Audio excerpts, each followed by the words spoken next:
Haha. Hello, everyone. My name is Helena. And I'm Kelly. We are Speaker Insight. We help speakers, authors, and coaches to build a portfolio business on your terms. And we are really excited by all of the information that you are going to be getting today because we are talking about all things email and, more importantly, how to get people reading your emails. And that's a really important thing as a speaker, author, coach, because you kind of want to be in touch with people, and that makes a big difference. So I'm just allowing everybody to obviously come along. So we do a thing called the buzz in your business. So please do tell us the buzz in your business. What's exciting you? What have you got going on? What is happening in your world as a speaker, author, or coach? We would very much like to know. So for the three of you that have already joined us live, that's brilliant. For those of you who are watching this as a hashtag replay, pop that in the comments because we do like to know these things. And let us know what's going on for you because that makes a big difference to you showing up in your world as well as us knowing what's going on in your world. So you can see we have Kelly and me, but we also have the lovely Adrian Savage. So Adrian, think about your buzz in the business. We will introduce you fully in a moment and grill you on all things email shortly. But first off, Kelly, do you want to update the buzz in your business on your bits? Have you all sorted sharing things out? If you can go first, because Facebook is for some reason not allowing me to share into the hub. How exciting. Okay, good. So what Kelly's referring to, for those of you who are just watching on the Speaker Insight page, we are actually, we have a wonderful group called the Connection Hub where all the speakers, authors and coaches and people who look after them and support them in the background all hang out together and have massive conversations. So we usually share this live out into that group as well as into Changemaker Central, which is our membership. So while she's doing that, let me tell you that a couple of people have actively already watched this. I did a brilliant, and I say brilliant not because I was doing it, but because it was just really fun to do, podcast with Joe Dodds on Friday. So Kelly, I think will pop the link in for that. I will pop the link in.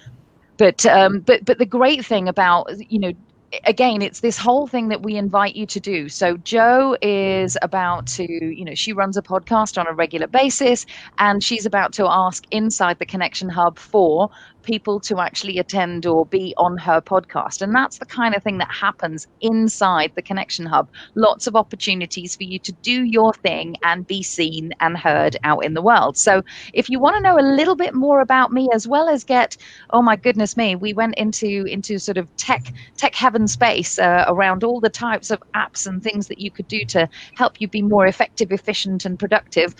It's a good listen whilst you're driving and or cooking and doing the thing that you do when you listen to podcasts. So if you want to, that's available for you. Kelly, how are you doing with yours? I still, for some reason, can't share into the hub. It's not even coming up. Let me have a go whilst you tell people about what's happening for you. Let me see if I can do that. Yeah, so with I think we spoke about this last week, but for some of you know, I run a homeless organisation, and we have a charity auction that's going on at the moment, and it finishes on Friday.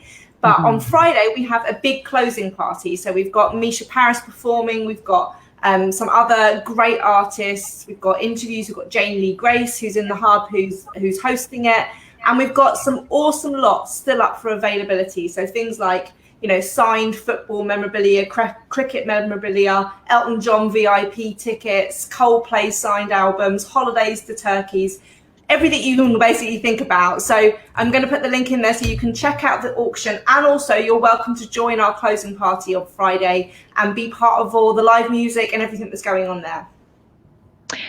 So I think she meant, she was quite excited and talking quite fast. So I don't think she meant holidays for turkeys. I think she meant a holiday to turkey. Yeah, that's right. But I found it quite amusing, Kelly. So it's all good. And Kieran saying it's been a long time, and it's lovely to see you, Kieran. He's been busy with doing some copywriting and various things like that. So I can't make that happen either. Say again. No, that's what I was just saying. I can't share it out either. Bless him. Yes. Renee was doing that in there. Waiting in the hub. Yeah, sorry. We don't know why we can't share it out. For some reason, Facebook's doing it. I'm going to try from my phone. You guys carry on. Let me try from my phone. Okay. So we'll do that. So podcast for me, auction for Kelly. What about you, Adrian? What's the buzz in your business? Where do I start? It's been a crazy few months. Strangely enough, lockdown has meant that even more people than ever want to get online, and the ones who are online already, they have been super keen to make sure all of their emails get delivered into the inbox because we hate these spam folders. So been doing a lot of various things. I launched a mastermind group a month ago. That has been running really well for agencies who want to learn how they can help their clients get the emails into the inbox. And then after that, I got a lot of feedback that people wanted some more one-to-one help. Anyone just doing their own email marketing, they want to know what were the simple steps they could take to get more of their emails into the inbox. So I had this crazy idea. I'm collaborating with Evan Samirin in the US and Mark Penny in Australia. And between the three of us, we have launched a 5-day email deliverability workshop. It started yesterday. It's not too late to join because we're recording all the sessions. Yesterday's recording is already available. And we are just teaching people what they need to know to get more of their emails into the inbox of their audience, avoid the spam folder. And the thing is, there are so many things that you can do, but what we're focusing on is what are the most important things. What is the low-hanging fruit that you can pick to get as many emails as possible into your audience's inboxes so that they can engage with you, so that they can get your message better, so they can buy your stuff, all of those things.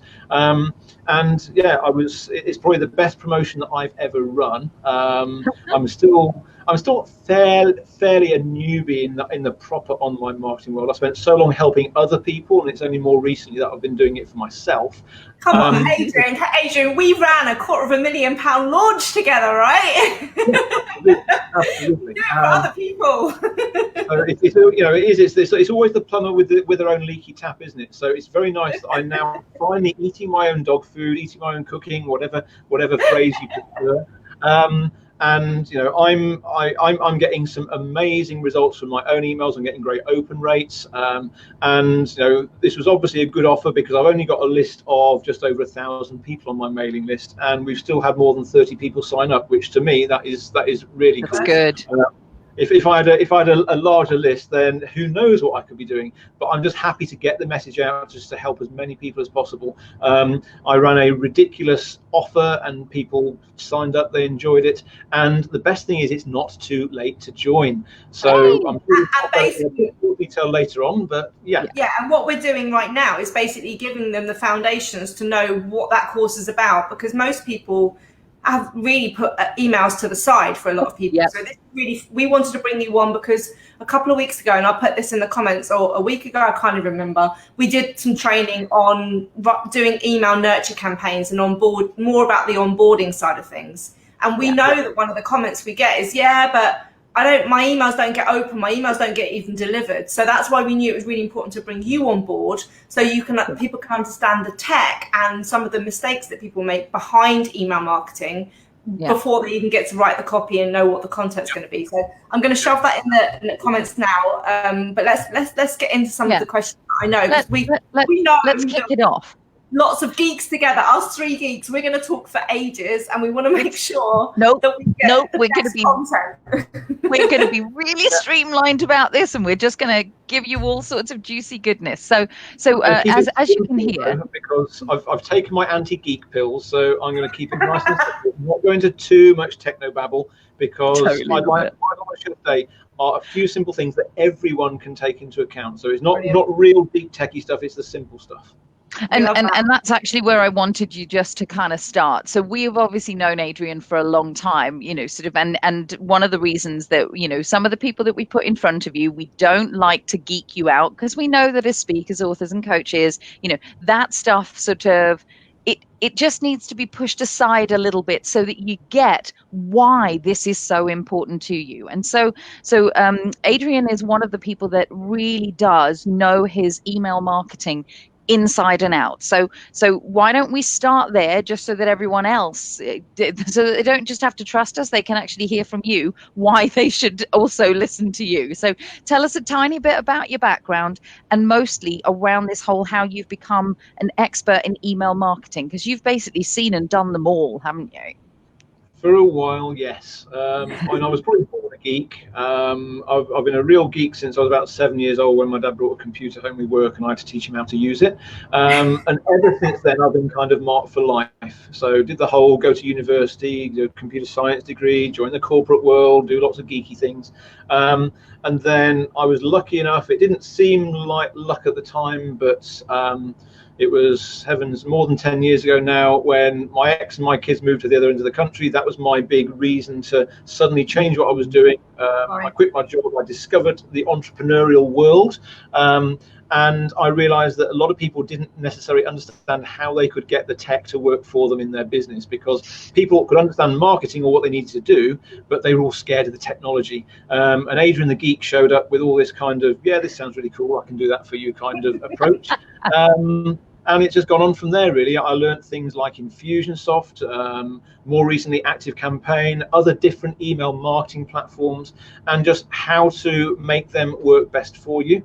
And then I got dragged into this really, really unique, very, very tight niche, because I was getting clients that were saying, well, I'm sending these emails out, but they're all going into the spam. What do I do about it? So I had to start to learn how to actually, not just how to use the technology, but how to use it in the right way, so that you can get as many people as possible, seeing and reading your emails. And over the last 4 or 5 years, that's been my main focus. And for the last 18 months now, that's pretty much all I'm doing, is this really weird term called email deliverability.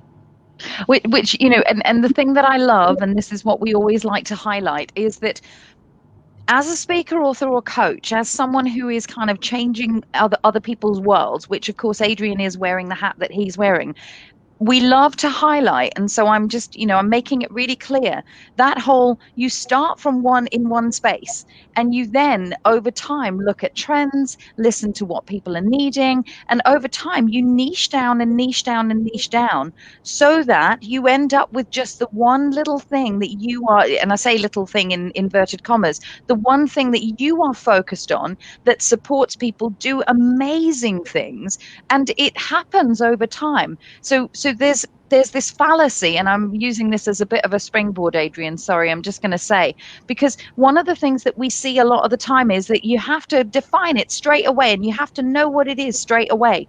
And we're, just even hearing your story, I'm so heartened that you share it like that, because all of us grow and learn and do different things and start to notice where we can really add our value. So I love that you've ended up doing this deliverability piece, partly because actually emails can do so much more good if you just take care of them in the way that you're about to explain to everyone, but also just because you've shared that journey of, actually, I've honed and honed and honed, and I have a background of all of that, but now I can add it into this thing and make people really thrive with this little piece.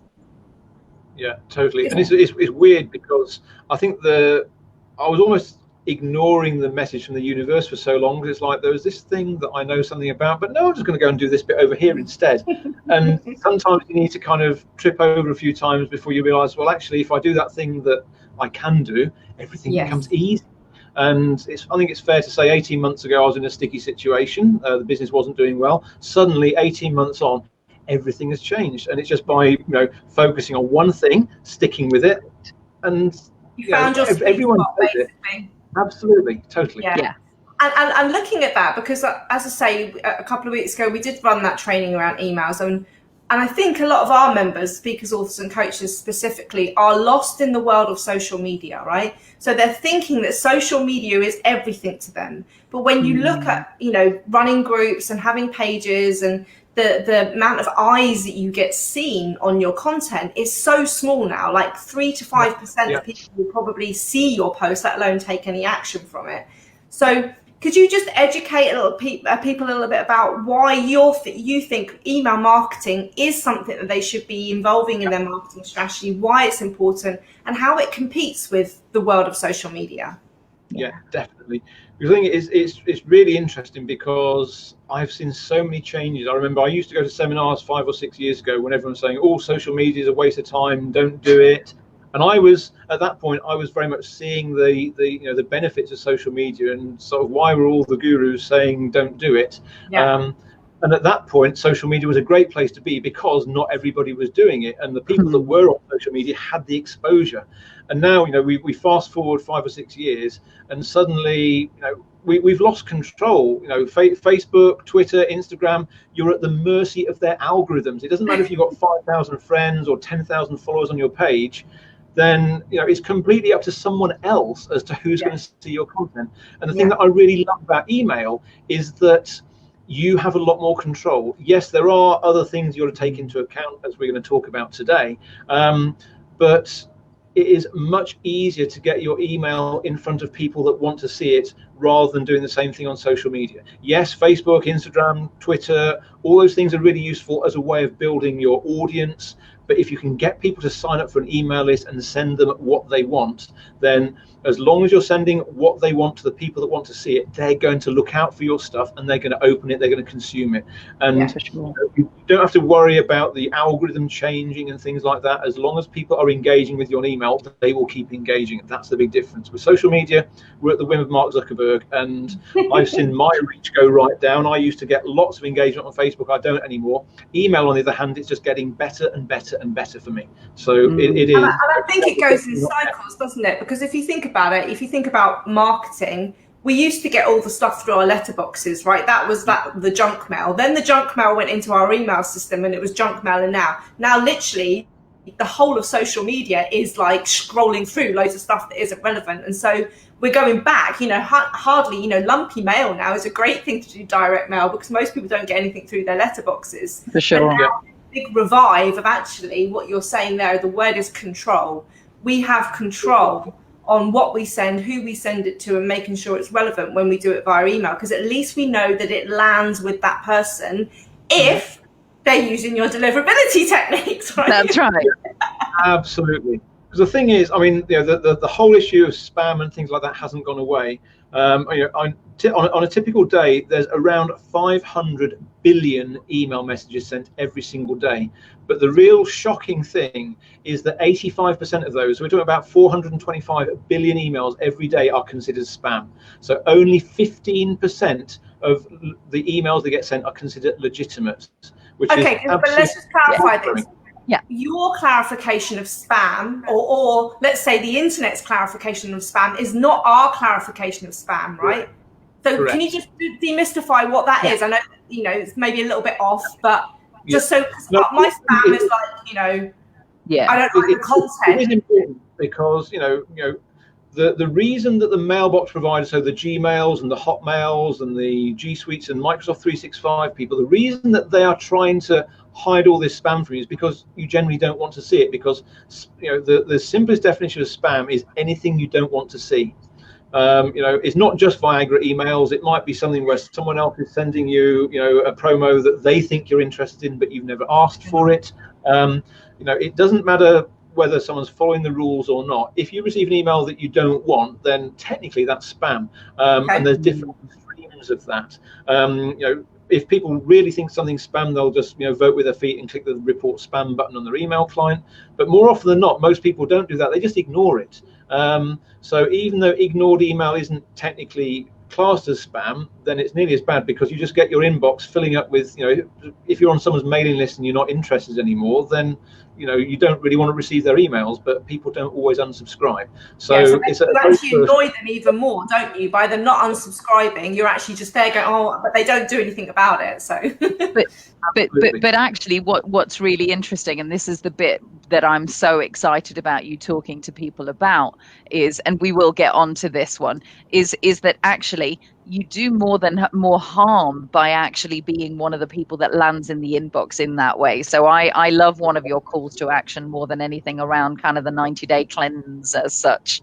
Absolutely. So given all of that, now people are probably going, I don't even know what's happening with my emails in all sorts of ways. So can you talk us through, obviously you've been looking at this for a while, what are some of the common mistakes that you see people make when they are emailing their database? Because people are probably really listening right now.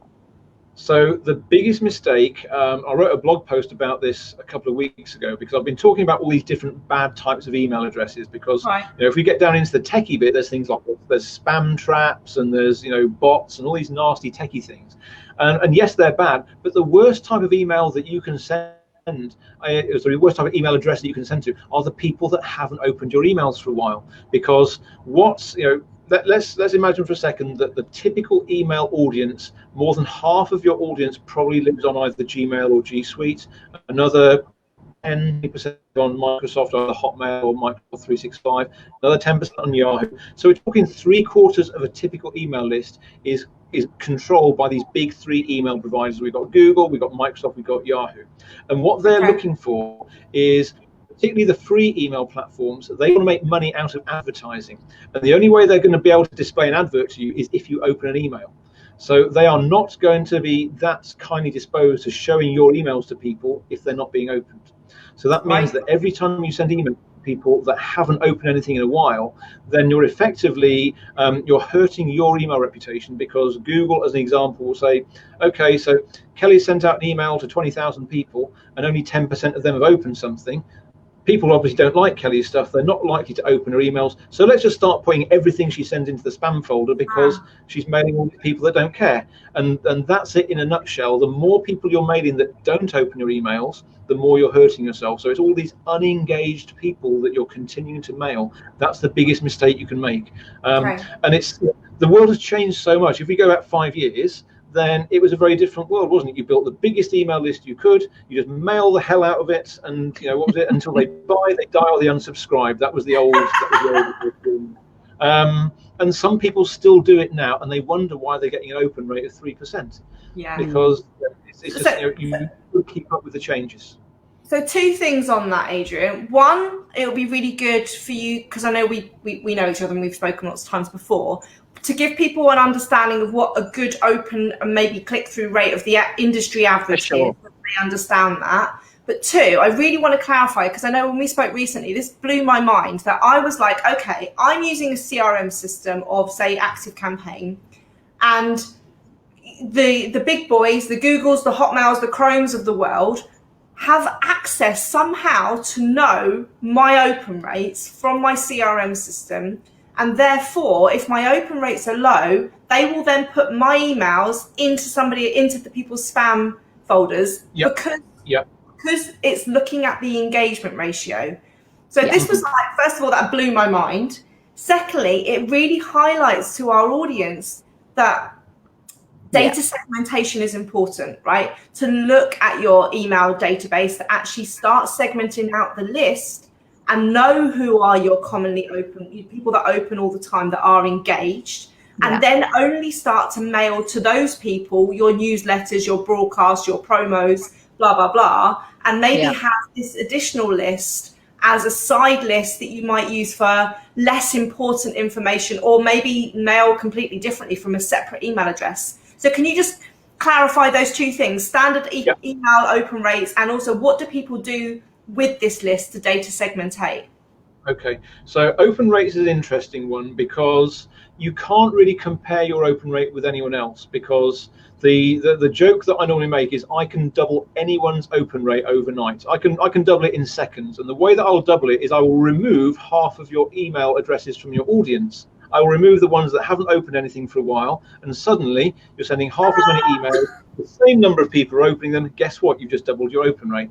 So you can't do the rate alone, because that is, it's a very artificial number. What you can look at is the trend, and I can share some ranges, if you like, because these days the better you manage your engagement, the higher your open rate is going to be. Because, like we just said, if you're only sending to people that have opened your stuff recently, then the chances are they will continue to open your emails. Therefore, you will get a better open rate. if you're managing your engagement really well, then you can expect to get maybe 35, 40, 45% open rates. And I'm seeing that with clients with very large lists. My email list is fairly small. It's about 1,300 at the moment, and I'm typically now getting 40 to 45%.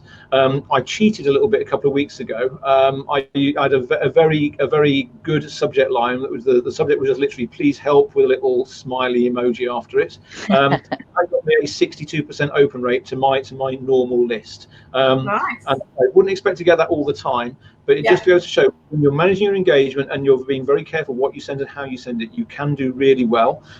If you're around the 20% mark, then that means that you're doing okay, but you're probably not managing your engagement that well. If you're below 10%, it means that there's a lot you can do to really, really improve things.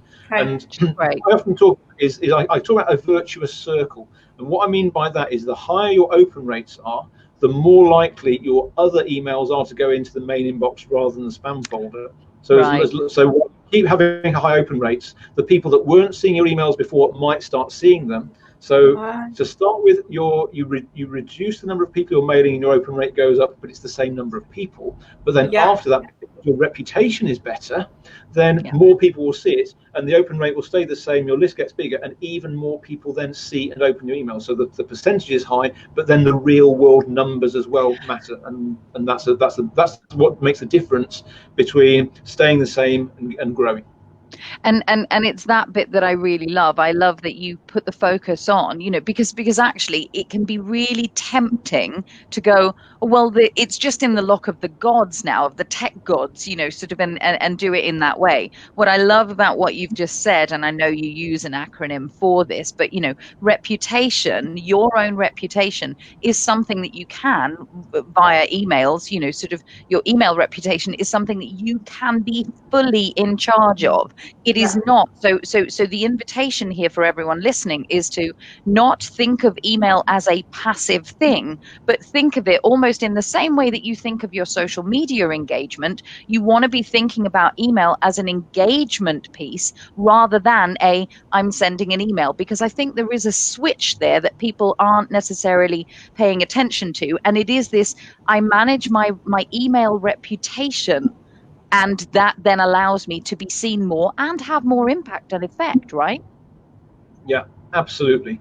So that's covered the the typical open rates. But then talking about how to segment, how to manage things, because I think that the thing to bear in mind is that Google.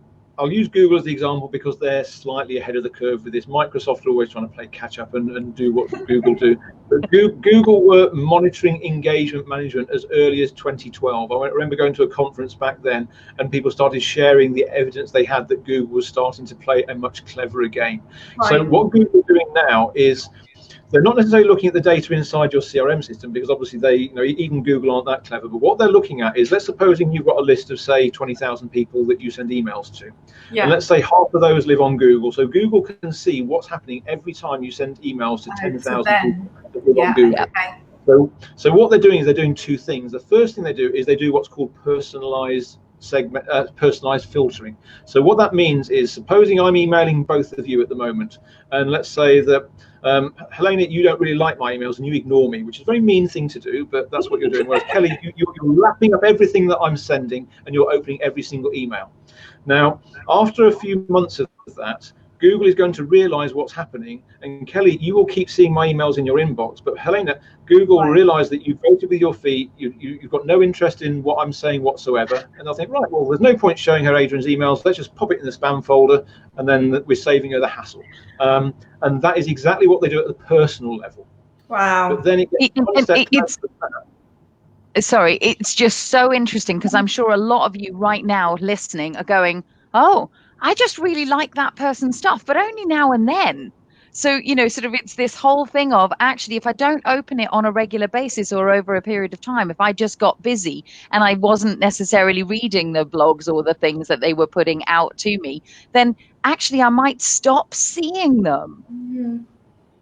Yeah, and there is a risk of that. Now, don't panic though, because it's not quite as extreme as it might sound. You've got to go a while and completely ignore someone before you stop seeing them. But I have seen it with, I'm on lots of people's email lists, and sometimes I'm just there for research purposes or whatever, and I don't open their mails, and they start to disappear. But but the real learning there is, if one person complains and says all of your emails are going to my spam folder, don't panic and assume that's happening everywhere. That's why your open rate figures are important, because as long as your open rates are holding up, if a few people tell you that your emails are going to spam, don't panic. There's more than one reason for it. But then the other thing is looking at the global view. So going back to this 10,000 group of people that you might be mailing, which is everyone that you're mailing who lives on Google, Google will be crowdsourcing the herd mentality. Right. Absolutely. So there's some very well-known speakers and marketers in the UK that have big lists, and some of them I've worked with. Some I won't mention any names here at all. I won't even change the names to protect the guilty. I'll just stay very quiet on who. But some people will just send out literally mail after mail to everybody, and their open rates are declining. They've gone below 10%, they're down to 5%, because they're still doing it the same way. They're not taking the advice, because Google is seeing what's happening. They're seeing that all their emails are being ignored by all these people, and Google will say, well, firstly, these people probably don't want to see the emails anyway, and secondly, if they're not opening the emails, we're not making any advertising revenue from this person. So it's all done from a place of altruism. They want to make money out of it. And sometimes they get it wrong, unfortunately, which is why if you're sending emails to people, you need to show them how they can be sure to get your emails. There's something called whitelisting, and you can put whitelist instructions. So when they sign into your mail list, you get a thank you page. You can say, here's how to make sure that you'll always get my emails, and you give people those instructions. But there's some very simple things, and that's one that's often overlooked by people. Is once I'm at the whim of Google. So supposing, I don't know, I've got one client who sent out a rude word in the subject of one of his emails once, and he got instantly put into Google jail because he got so many complaints, things like that. They just put his reputation down to zero overnight. Now, the people that have whitelisted him on Google you can create what's known as a filter that says never send this person's emails to spam. Who had done that, they continue to receive his emails even though he was generally in Google jail. So his open rate was about 0.5% with Google, which is shocking. It's absolutely horrendous. But some people were still getting them because they had that filter set up. So explain to people how you can do that means that even if Google hates you, then there's still a very good chance the email's getting through if you're explaining to people how to whitelist you. So very, very important, that tip. And so on that, I love that René's currently looking at yesterday's email he sent out whilst talking about this, whilst listening to this. He's in panic mode.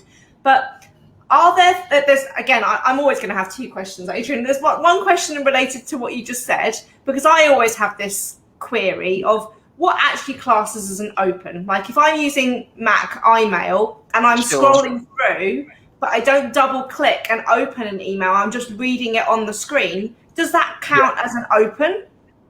So the simple answer is, unfortunately, it depends, because there's so many different mail clients, and you're reading it on your phone, or you're using your Mac Mail, or whatever. You might be using Microsoft Outlook from 2012 or something like that. And in most cases, then the majority of people these days now use the native interface from the mail they're using. So if you're using Hotmail, you're probably logging into hotmail.com and using the web interface. If you're using Gmail, you'll be doing the same, or you might have the Google Mail app on your phone. So what that means is the majority of people, the mailbox providers, have got very clear insights into what the majority of the audience is doing. And they do tend to send those open statistics back to your CRM system as well. So you might see a 30% open rate on your CRM, and in reality it might be 32% because not everybody's opens get recorded. But I wouldn't get too wrapped up in that, because the majority of people will get reported the majority of the time. And everything we do with email is it's the macro level. Anytime you go and start looking at individual people with emails when you're doing marketing, you're going to die of frustration, because it is just so difficult to get down to that level. In which case, René, please stop mildly panicking even there. Everything can be fixed. And my second question on what you were just saying then, because there are some things that people have got questions around. Like, I know you putting a swear word in the subject title is, I think most people's common sense would be like, that's going to be considered as spam. But is there things like if you put things in capitals, or use the word free, or have lots of exclamation marks, are there things like that that really do affect the open rate and the deliverability? It matters a lot less than it used to. So if we go back years, then yeah, if you put the word free, or and Viagra is always the one that I jokingly refer to, because that's the obvious spam trigger word, because no one sends emails about that stuff. But yeah, things like free, lots of exclamation marks, things like that, yes, they still matter a bit, but but people still try looking for lists of spam words and stuff like that. And to be honest, Google in particular, and Microsoft have got as many research people, and Yahoo are the same. They have put machine learning in place. They've got artificial intelligence that learns so quickly and so cleverly that you can't stay one step ahead of that. So it's no longer words, things like that. They're looking at trends. They're looking at, have your emails changed? Have your emails suddenly gone from really short to really long? It's changes that are looking at as much of anything. So if suddenly you say it jumps out, got lots of exclamation marks when you don't normally do that, then they'll spot that as being something slightly different. So it's more about be consistent and be congruent. I think that's the important thing. The more real you are, the more you're just getting your own personality across in your emails, the better. So someone who's just sending spammy promo after spammy promo, then the machine learning will realize this and think, right, let's put all that in the promotions tab, because they're not adding any value, they're just trying to sell all the time. So it really is around, it's the big picture of the content. I mean, there are some things like if you've got too many links, too many images, things like that, then yes, that really increases the chances of going into the promotions tab. But on the whole, it's just keep things as authentic as possible. That's what makes the biggest difference. And I think there is definitely something, and Tosin's just actually sort of saying, I do get notifications from Gmail asking if I want to keep getting emails from a particular email if I haven't opened them for a while. So, that's there's a smartness, and it's great because you get to choose at least then. Yeah, exactly. Because from my perspective, I'd rather someone unsubscribes than ignores me. Even a spam complaint is better, because at least if you get a spam complaint, you've upset someone to the point where they hate you, which means someone else probably loves you. And if they're unsubscribed, that's good, because they're saving you the bother of having to kick them off yourself. Because going back to the whole, how do we segment people now? Then what we're going to look at is, how long is it since someone opened an email from me? If it's more than 3 months, then that's time to definitely get rid of them. And if you feel that you might have a particularly bad email reputation, or your open rates are really low, you actually dial that back to 30 days and stop mailing people if they haven't opened from you in 30 days. And that's the more extreme, aggressive level of engagement management you can go to. But I'd suggest starting with 3 months and see how that works, because for most people that makes enough of a difference that they get much better results. So this is going to bring up a question, I think, for people about frequency, right? Because when you're talking about change, maybe someone's gone on a course, and I know that we've got some people in the hub that actually marketeers that recommend that you email on a daily basis, right? That's their whole marketing strategy, right? So that if you've gone from only emailing once a month to once a day, then the filters are going to pick up. That's a change. Yeah. But also, if you're saying if you haven't heard from someone in 30 days, but actually you only send a monthly newsletter, what's your advice on frequency and to help increase the deliverability and open rates on that? Okay. I mean, it's interesting, because to a certain extent, the more frequently you mail, the more people are going to see your emails. I'll explain why in a minute. But at the same time, if you get to it sending every single day frequency, I've seen that people start to ignore you a bit more, because if someone mails me every single day, I might open half of them. If they mail me once a week, I might open all of them. So there is a little caveat to that. But at the same time, the best example that I can use is a launch that I ran. I did a very small launch back in just after Thanksgiving last year, so kind of end of November, start of December. And in a 15-day period, I sent 12 emails to my list, which is the most I've ever done. But I looked at those 12 emails. The average open rate was 30%, okay? Because at that point, I hadn't quite got the results I was getting now. But in those 12 emails, at least one email was opened by 80% of my audience. So even though my open rate was 30%, 12 emails reached 80%, because what I call the scatter effect is a different collection of people that open each email. So imagine they would have sent one email a month, it would have taken me a whole year to reach that 80%, whereas instead it took me 15 days to reach 80%. Interesting. That makes sense Because also because of the rhythm of, and that's actually part of the wider strategy that Kelly and I always talk to people about is around, you need to know your own rhythm and when you do what you do. So it might be that somebody only really looks at those newsletters and things that they find interesting on a Friday afternoon or whatever it is. So you're benefiting from the habits and patterns that people are actually doing in their day-to-day living. So around Kelly's question then is, there isn't a hard and fast rule for someone. It's more about back to this consistency and congruency that you're talking about. What feels right for you, and it's, well, how can you do it without putting yourself under too much pressure? It's like I set an intention to send 2 emails a week. I learned the hard way that was just too much for me, because at the moment I'm creating all of my own content. I'm not outsourcing anything. I might do, but it's very difficult to find someone who's got my voice and all those kind of things. So the decision I made was, rather than try and just cane myself every week writing 2 emails and blog posts and all that, then I just went down to 1, and I feel a lot less pressure with that, and that works. Good engagement still. Someone else who's more of a natural writer than I am, they might just churn the content out and go to write, months and months worth of content and then just start to schedule it, in which case send it every couple of days, every day, then that's absolutely fine. What I would say is that monthly in this day and age is probably a little bit too infrequent. Fortnightly might be, but the more often you can send, the better your chances are of continuing to engage with the majority of your audience. That's the important thing. Ignore the people that have never opened anything, but just look at you're going to have a core which may be less than half of your list right now, but make sure you're focusing on them, sending them that content. And if people haven't opened for a while, only occasionally give them another little nudge and say, hey, do you still want to hear from me?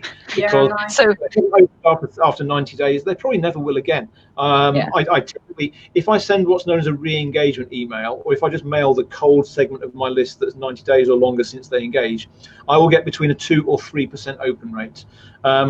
And this is a little rabbit hole worth going down, because the most common discussion I have with business owners is around their fear of letting go of those people that haven't opened for 3 months, because they say, but hang on, one of those might buy something from me. And they get a 2% open rate, so someone might. All the people. Here's the right. By continuing to mail those unengaged contacts, you are hurting your email reputation. And my best guess now is that you will reach 10% fewer of your engaged contacts. Just in case you might get 2% that might buy something. So it becomes a no-brainer to just let them go, listen to watch the Frozen movie, sing the song, let it go, and just focus. People that really want to hear your stuff. It's as simple as that. It's really, really so Kelly and I were smiling at you weirdly there, simply because the comment that had just come in just as you were talking about this from Joe Fellows was, we've segmented a big list and mailed those who weren't engaged with a re-engagement campaign, which did bring some people back in. And it will do, it totally will. And once in a while, that is okay. And what you can do, particularly if you've got the more sophisticated marketing automation software, is you can automate the process. You can say, when they reach 90 days without having opened anything, put them into an automated campaign that will send them 2 or 3 last chance tickle emails. Beautiful. And the final email just says, does this mean goodbye? And you can say, when I've noticed you've ignored me for the last 3 months, I'm going to stop mailing you because this hurts my email reputation, and all my other subscribers won't go. And no, what do you mean? We're speakers. We don't have egos. But you're giving them that last chance, and just if they don't respond to that tickle, they're probably dead. Or metaphorically. So because if the mails are already going into spam, you can't suddenly magically unspam them. They've just gone. So you've got to give up gracefully, but just give them that last chance. And here's why. Going back to what you said about whether an email counts as having been opened or not, Kelly. Because if for some reason there's someone who is reading all your emails, but they're using Outlook 2012 and the open notification doesn't make it back to your CRM, you need to give them a link to click on to say, hey, I still want to receive your email. I get it. While open tracking is not 100% accurate, if someone clicks on a link in your email and you're using something like Infusionsoft or ActiveCampaign or MailChimp or whatever, that click will always be recorded. So if someone opens and it doesn't get through but they click, you can still keep them on your list. But otherwise, there's always a risk that you'll lose a few people along the way if you're not giving them a link to click on.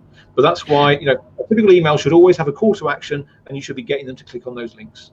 Yeah, I was just going to highlight here that Angela's saying that she's got a rhythm. You know, she settled in on Monday. She does an infographic or a motivational something. Wednesday is a blog post, and Friday is a value giving or a sale or a recommendation. Monday and so 2 values versus 1 sale or recommendation type of thing, which I think is appropriate, right? That rhythm, it's that continuity that you were talking about, right? So that predictability for the audience. I'm not quite sure why Anita's ready to give up gracefully, though. I think she might be ready to give up emails gracefully. Oh, okay. That's what I'm thinking. Well, so before you do that, so Adrian, I definitely, because, you know, the geeks that we are, we're already 45 minutes in. So I really don't want you to go before you actively tell people a little bit more, because, you know, we've raised some of these things, but I know you've got something amazing that helps people really understand the health of their database and how they can actually do some of these improvements we've been talking about. So do you want to tell us about that? So I will, and just while we do that, I'm also going to dig out a link. So I have got a couple of links that I can share. That that'd be great. I've just put Adrian a link to the deliverability dashboard in there for us, so that's in there for people, so that they know your company and, you know, what you do, and can check it out a little bit more on there. Yeah, and let me just put another couple of links into the chat as well. I'll just share these now. So there is, so I've got another link that will be a better one for you to share for deliverability dashboard. I'll talk about that first. That's what I thought. So you know, I've been a geek and a software developer. Well, I think I made money out of writing computer software when I was 9, which is a long time ago now. So I've always been creating solutions, and the deliverability dashboard that I've created, it helps you get an understanding of how well you're managing the engagement and other important things inside your email. So I've got something called the email health check, and what you do is you connect your CRM system up to it, and it takes a minute or two. Works with MailChimp, Infusionsoft, ActiveCampaign, Constant Contact, Campaign Monitor. You know, there's all different platforms that I've connected it to. And it will analyze your sending patterns and your engagement. It will tell you what your email health score is. And 0 is a really bad score, 100 is a really good score.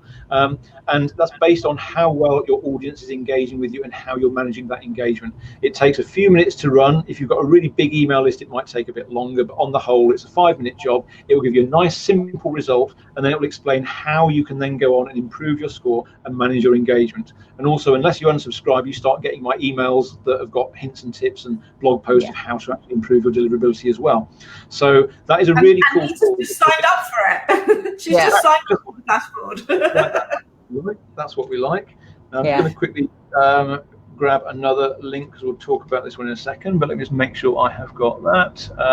Right, and Helena or Kelly, if you can make sure the link works before you share it. Okay, I haven't done that, but I will. Because that's always the problem with getting things created at last minute. Sometimes they don't always. It looks like it is, so all good. Good, that's what we like. I love it when the technology works. So so that's the health check in a nutshell. Because going back, I'm just very quickly going to touch on the acronym that you mentioned earlier as well, Helena, because that's a nice thing to remember. Because obviously, you know, a lot of people who speak have got their own unique framework and things like that, and I'm no exception. I talk about winning the email race, and race stands for reputation, that we've talked a lot about. Talk about authentication, content, and engagement. If I had to focus on one thing, it would be engagement, which is why we spent most of the time talking about that, because engagement influences your reputation. But there's all these other areas as well. And I think it's quite nicely timed, isn't it, that I'm talking about all these things, when yesterday I started my 5-day email deliverability workshop. So now's probably a good time to talk about that very quickly, because, you know, to be fair, even in a week, we can't cover everything. I'm running a 1-hour call Monday through to Friday this week, where we go through the really important things you need to do, the things you need to take action on to improve your email deliverability and to get more emails into your inbox. So yesterday we covered reputation. We're finishing that off today. And then we talk about authentication, which is how to digitally sign your emails so that they are legitimately seen as coming from you, how that helps your reputation. Talking about content, things like links, images, frequency, all that kind of thing. everything, engagement, tool systems. And it's a 1 hour per day session, 6 p.m. if you're in the UK. The first one was yesterday, the next one is 6 p.m. today, and then it's every day for the rest of the week. The recordings are made available, so if you join today, then you will get yesterday's recording straight away. You come live onto everything else. There's Q&A session with each one, and I did the usual pricing approach where you say it's $147. I had super early bird pricing, I had early bird pricing, and then on Friday I switched that off and I put it up to $147 for anyone who was a bit late. However, it would be a bit unfair to penalise people if they're only seeing the offer today. So you just found out about it now. Yeah. So I've dropped it back down to $97, which is a steal. And the link that we've shared there at the bottom, the 5-day workshop, check that out. And you are welcome. Sign up and we will look after you. There is a lot of information we can share there. If you're watching the recording and it's Saturday and you've missed it, don't worry, sign up. We will send all the recordings out, so you won't miss anything if you're watching the play a bit late. On that, Adrian, because a lot of people watch because we have our director of all of our recordings, a lot of people watch it maybe a year or so down the line. So I want to highlight that the first link that we put in, which is your health check, people can do that for free, right? And then if they need to do it afterwards and they need you to actually work through stuff, then go and do that. I mean, everyone should do the health. It raises your awareness of so much stuff that you had no idea about, right? So I'm pretty certain Renee is actually already looking at his going, right, it's not as bad as I thought. I'm very panicked. But then if people are watching this a year down the line and say, for example, the 5-day workshop is obviously over, could they still get the recordings of things much later on? The full recording? Again, as all good speakers and marketers, I'm recording this. I'm going to turn it into an evergreen product. So there will either be, if the raw recordings aren't there, there will be some kind of new improved version, because I have proven nice and simple. There's a definite demand for for learning the important stuff for a reasonable price point. So there will be something there. If you can't find it and you're watching this a year from now, then just do the health check, and I'm sure there'll be some kind of automated thing somewhere that suggests it as an upsell or something like that. We'll probably be using proper AI and stuff in a year's time, but in the meantime, Adrian's in the Connection Hub, so you can always tag him. And he's responsive. He's in the hub. If you're watching this a year down the line, tag us in the comments of the Facebook Live, and we'll make sure that one of us will get back to you in some way or another with some information. But I think shared today, it puts email back on the map for a lot of people, even if they've had bad responses and not getting those open rates. It's not just about, you could write amazing content, but if you're putting things in there that aren't getting opened, that's the thing that's damaging your deliverability. So we need to deal with that first. We need to data segmentate. We need to learn all the things you were saying, like we didn't even know about. Oh my God, what's that thing called? DKIM. I only learned about that this month, right? So all these things that you teach us, which are amazing about improving your email deliverability, then we start work on the consistency, the rhythms, the flows, and the content. And this is basically how we can get control of our marketing back, isn't it? Absolutely. Go ahead, Adrian. You go first. I'll go after. No, I was just agreeing. So you go, Helena. Okay. So the thing that I really want to highlight here is that email isn't a scary thing. Email is actually something that is yet another connection tool. And, that's what we're really talking about. The world of business as a speaker, author, or coach, the world of impact as a speaker, author, or coach is based around the relationships that you build. And email has the power to do that. And the reason that we're putting Adrian in front of you is simply because whilst he is deeply geeky, techie gorgeousness that we appreciate, he also has the capacity and has chosen some really cool teammates to kind of play with around this course as well, to really help you understand how you can, through email, really develop those relationships and actively improve your ability to make the impact that you want as a change maker. And that's invaluable. So when you find good people, do use them. That's what we're saying. And we've been an hour, right? We need to stop it now. We need to let people go back to work.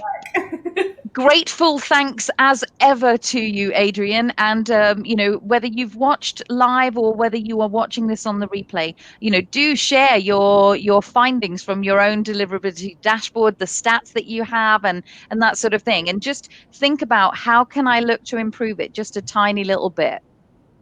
Thank you, Adrian. To reiterate, I am in the hub. I'm in the Facebook group, so we've got our own Facebook group for deliverability dashboard and stuff like that. But if it's easier just to post a question in the hub where your other, your speaker friends and community can see it and benefit, then you're welcome to post in there.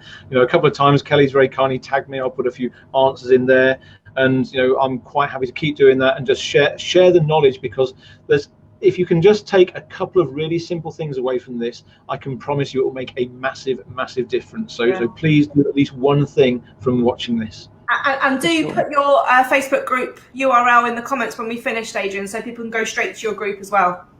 Lots of people are sending you thanks and love, and people are saying they're signing up to the DD, so it's all good. It's all good. Yeah. Hurrah. Have a great week, everybody. Thank you all. Have a great week and day.